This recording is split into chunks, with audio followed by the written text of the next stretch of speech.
Can I ask you about love? Oh, sure. uh, I'm feeling it, like we're an hour or two here, Lex. yeah, And you feel feeling you're like we could getting. become besties. we're good. I We're feel getting. like we got a bromance going here, Lex. I feel it I don't too. know if it's Eric Weinstein level, but I feel like it's close.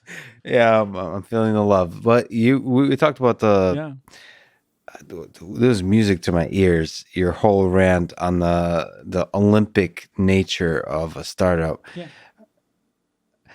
Is there a role? Like, what role does love, family, friendship play in that Yeah. brutal pursuit of excellence that is Yeah. building a startup, building a company, or creating anything new in this world? Such a great question, and totally unprepared for it, because nobody would ever ask me about that. So I think it's why you've got quite a following on your podcast, is that you're able to ask these questions. And I could tell one story because I don't talk about I try not to talk about relationship with Elon that often because he's so famous now. Yeah, I mean, when we met, this I used to go out to parties with him, and people were like, "Oh my God, you're Jason Calacanis." I was like, "Yeah," and like, "Who's your friend?" I'm like, "That's my friend Elon." And they'd be like, "What? He's doing rocket ships?" But he's told this story publicly, so I can tell it. I would never talk about anything that he hasn't already talked about publicly, especially since he's so high profile. But it was a pretty funny moment. There was a moment in time when Tesla almost went out of business, and you've probably heard the story many times. But it was during the financial crisis, and they were running out of money. And I said, let's go get a steak. And we're in LA, and we drove to Boa, and I had my orange Tesla Roadster, and he had his P1 or P2, like the red one that I think is in space now. And we drove to the valet, and we had a steak together, and we're sitting there. And I said, I read the story in Gawker or whatever, New York Times, you only got like 5 weeks of money left in Tesla. He goes, "It's not true." I was like, "Oh, thank God." And he goes, "We have 2 weeks." I was like, "Oh God."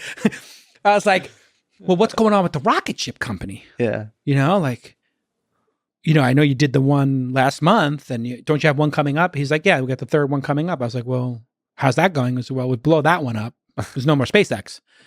I was like, "So 2 weeks of money left in Tesla, and SpaceX, you blew up the first 2 rockets, you blow up the third, SpaceX is over." He's like, "Yeah." I was like, "I can loan you a couple $1 million. I don't have like a ton." He's like, "It's okay. Our friend Beep has loaned me some money." And Elon's been super public about this. I would never tell the story unless he hadn't been, but he was talking. He never said who it was, but somebody had loaned him money to keep him afloat. He was functionally bankrupt. Yeah. I mean, he had the equity in the companies, but the equity was quickly becoming worth zero, and the financial crisis. And he's figuring out if he's going to go on vacation for Christmas or not. And he's on the phone trying to, save both companies. And I said, "Certainly there must be some good news." And he takes out his BlackBerry to date this conversation. There are no iPhones. Takes out his BlackBerry and he starts swiping, and he says, "Don't tell anybody. This is what I'm building." And he shows me the Model S. And nobody knew that he was working on the Model S. We knew he was doing the Roadster and was trying to save the company. And I looked at it and I was like, "That's gorgeous." It was the clay models.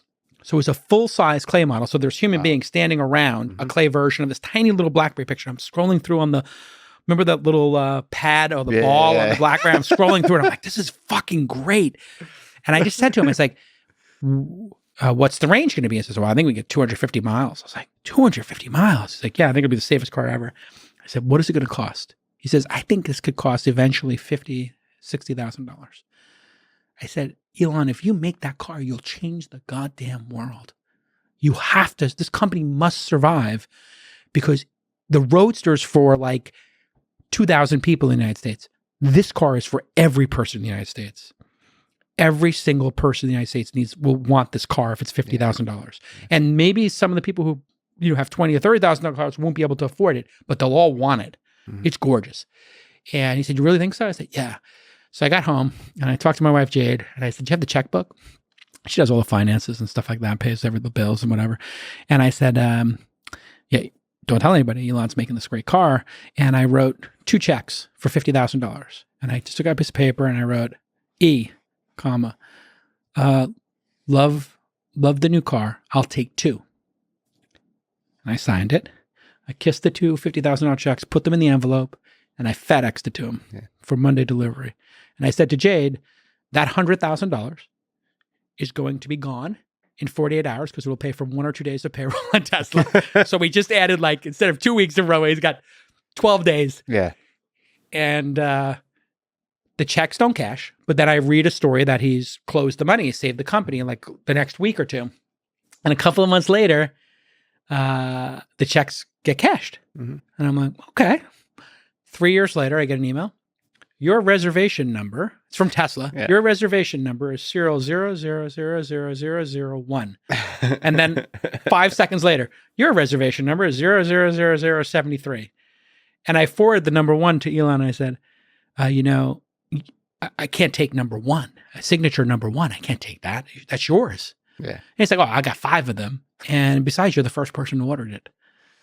And I was the first person who had seen You're it. gonna get me to be teary eyed. And then I know it was a very, that's a beautiful moment. it was an incredible That's moment for beautiful. both of us. And we talk about it sometimes, you know, those moments in time. And when you, to your point about love, That's and like Elon, the darkest moment, one of the darkest moments in his life, probably. I think it was, I can tell you it was the darkest period of his life for sure. Yeah. And he's been very public about how dark that was. And I think, you know, this is why I have great sympathy for the entrepreneurs of the world, like the suffering and the pain. And when he talks about the suffering and the pain that all of these founders have felt, and then we're throwing rocks at them and we're criticizing them as they try to change the world and save humanity. And in Tesla's case, I mean, they weren't, you know, they weren't like delivering pizza. I mean, they were trying to get us off of fossil fuels. Like, this was a big, heady mission to literally save the environment, the planet, humanity.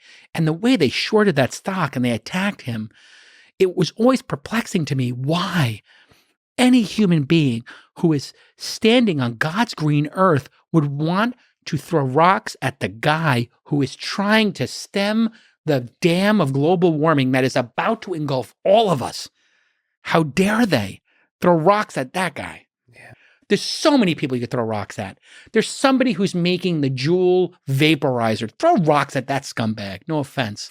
But like whoever's making the Juul things and is, Yeah. you know, selling pina colada flavor to 12-year-olds, like throw rocks at them. Somebody's doing something, you know, abhorrent, but not E. I mean, and yeah. Anyway, that car is, you know, up the road here, sitting under a cover Yeah. with 20,000 miles on it in my garage. And Number then the one. Roadster number 16 is in the garage next to it. And every day I walk by the two of them and I get a warm feeling in my heart because I know E did it. Yeah. Against all odds. Against all odds.